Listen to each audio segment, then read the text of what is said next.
And we're back to the Dark Souls playthrough. The series is finally coming to an end, as this will be the final video in the series, as we've now collected the 4 Lord Souls so we can light the Lord Vessel and go after Gwyn, Lord of Cinder.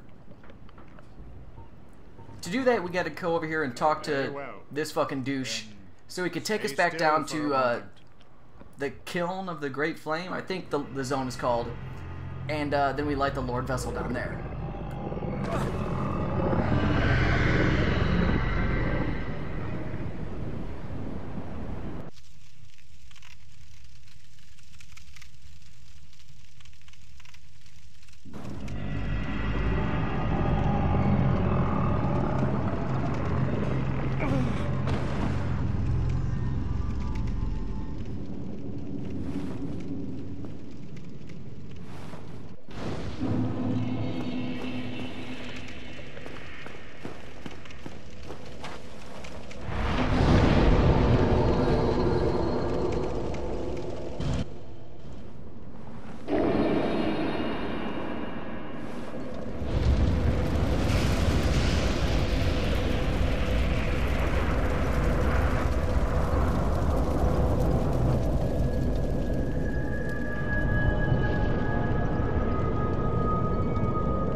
Now, resting at the Lord Vessel always gives you 20 Estus Flasks, which is pretty nice. And we've got Estus Flask plus 6 by the time we're done with this. The highest you can go is plus 7, though I'm not sure you can get all 7 in a single playthrough.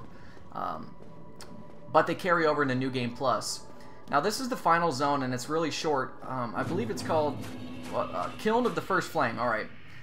And there's actually a lot of PvP that happens in this area. And this is also where you're going to find the summon sign, or the final summon sign for Knight... what's his name? The Sun Bro. So Knight Solaire. I'm looking around, I don't see it, so it means I must have messed something up. And now that I think about it, it's because I did not use him to fight the Gaping Dragon battle. You have to use him pretty much in all of the encounters for him to be there. So I just reloaded my game thinking that maybe that would make the sign show up, and lo and behold it doesn't, so we'll move on anyway. Like I was saying though, this is kind of one of the official PvP zones in the area, specifically for duels. This is not an area that you're going to find a lot of ganking, although sometimes you might.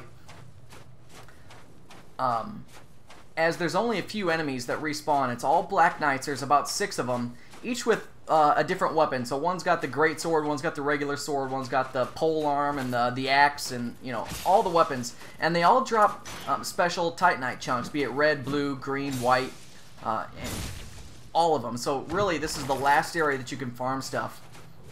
They're not too hard, especially for the sorcerer, because I'm really overpowered. But typically, when you want to fight these guys, you want to go and do backstabs. There you go. They have a high drop rate on the equipment also, it seems. And then also up ahead is the Black Knight armor, so if you want to actually look like them, you can. And to me, it's probably the coolest looking, you know, heavy armor set in the game. Maybe it's considered medium heavy. I'm not exactly sure. This guy's got the Black Knight greatsword, which looks fucking awesome.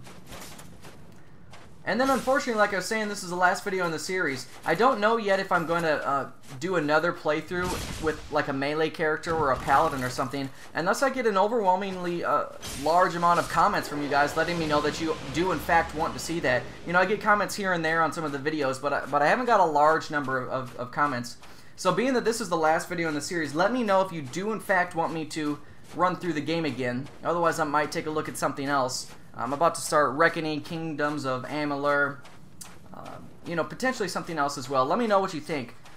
Also, being that this video is about to, or this series is about to be finished, I'd love to see if some of you guys would spread some of the links around the net. Maybe we can get some new viewers in it and see if it is beneficial to any of them. To my right up here is the Black Knight set. And then this is kind of a risky area to fight because it's, you know, such thin ledges, and these guys can knock you back a bit with their shields, but not really much of a problem. By this point in the game, you should be, you know, pretty skilled. Lol, fell off like a bitch.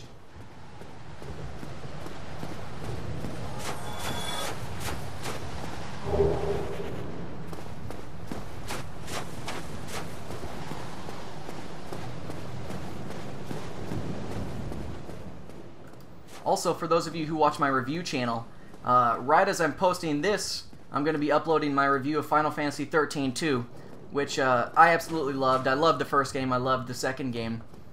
So head on over to Zeitgeist or YouTube.com/ZeitgeistReview and check that out if you're interested in the game at all. Let me know what you think on that as well.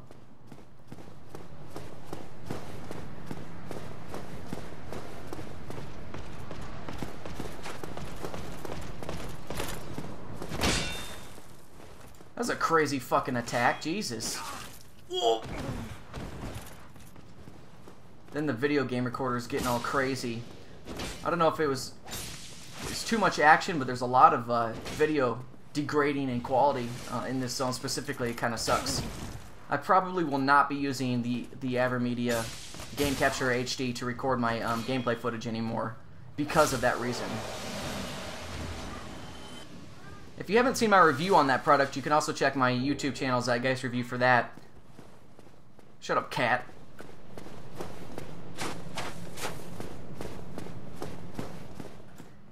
Now this is the final night before the boss fight, and the boss fight he's actually really tough for melee characters. He's a lot easier for casters, but there is a secret that you can do. You can kind of kite him around a circle, around a big rock in the room, and that makes it a lot easier. And then going for a melee attack when he tries to grab you, because it leaves him exposed.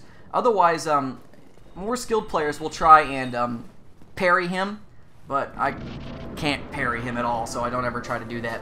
With a caster like this, it's a little bit easier. Oh, you want to make sure you hold your shield up and block that fucking big attack, and then it's a lot of rolling and dodging, because he can hit hard as balls. His sword looks really cool too, and I'm pretty sure that you can get his armor set in New Game Plus, and I know you can get his sword, though it doesn't glow with flames like that, which is unfortunate. Really cool music for this fight too.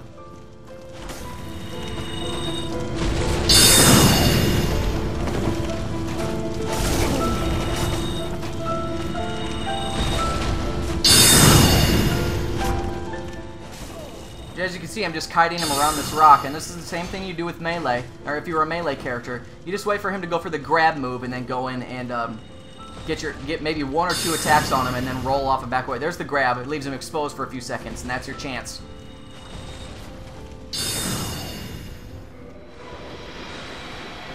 And that's that. Now there's two different endings in the game. One that happens if you touch the bonfire in this room, and the second that happens if you just leave the room. Both are, I mean, it's real short cutscenes anyway, but I think that leaving the room is the cooler of the two, so that's what I'm gonna do.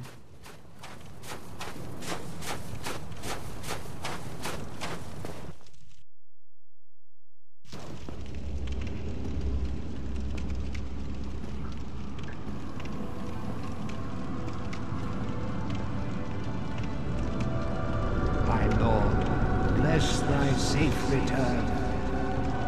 Let Garth and Framt serve your highness. We are here to serve your highness.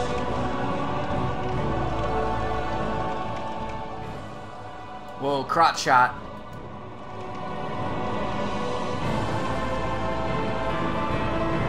Let true dark be cast upon the world. Our world returns. So I think this is saying you've now taken the place as the Dark Lord and you really didn't save the world. I'm not entirely sure. I don't understand the endings, but regardless, I hope that you enjoyed this. I had a lot of fun making this walkthrough. This is the first walkthrough or Let's Play type of thing that I've ever done. So let me know what you guys think of it.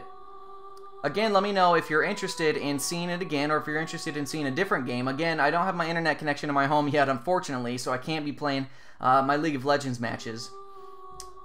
I'm going to leave it at this. You can watch the credits if you're interested, and at the end I'll show you my final character statistics as well as how long it took me. So thanks for watching. See you later.